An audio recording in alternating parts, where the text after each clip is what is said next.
मोन्जा के पार्क में इस वक्त जो लोग जमा हैं वो यही जहाज़ देखने आए थे जो कि इटली के फ्लैग के रंगों से उन्होंने इस पूरे आसमान को भर दिया। और ये इसलिए है क्योंकि यहाँ अंदर इसी पार्क के अंदर एक रेस ट्रैक है जहाँ पे फार्मूला 1 की रेस जो है वो अभी अभी शुरू हुई है।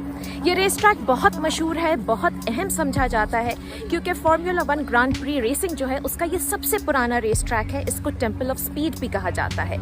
लेकिन इस दफ़ा रेसिंग जो है वो बहुत मुख्तलिफ तरीके से हो रही है। यहाँ अंदर कोई मौजूद नहीं है, कोई देख नहीं सकता। सारी टीम्स जो हैं वो अपने बबल्स के अंदर हैं। जो इस रेस ट्रैक में लोग काम करते हैं वो भी एक हफ्ते पहले यहाँ कैंपर वैन्स के अंदर रेस ट्रैक के अंदर शिफ्ट हो गए थे ताकि वो आम लोगों से ना मिल सकें। उनके रोज़ टेस्ट्स भी हो रहे हैं। इस दफ़ा एक और ख़ास बात है इस रेस में, क्योंकि ये लोम्बर्दिया के इलाके में हो रही है, क्योंकि ये इटली की शान है।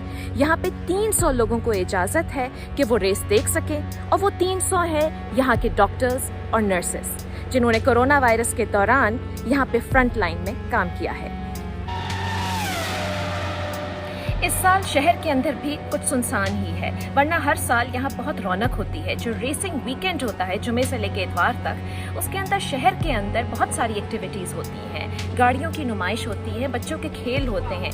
लोग जो है वो लाल टी शर्ट्स पहने हुए होते हैं, फरारी के फ्लैग्स दुकानों के अंदर सजे हुए होते हैं। ये तो आपको पता होगा कि इटालियंस जो हैं वो दीवानगी की हद तक फरारी के फैंस हैं। लेकिन इस साल हालात बहुत मुख्तलिफ हैं।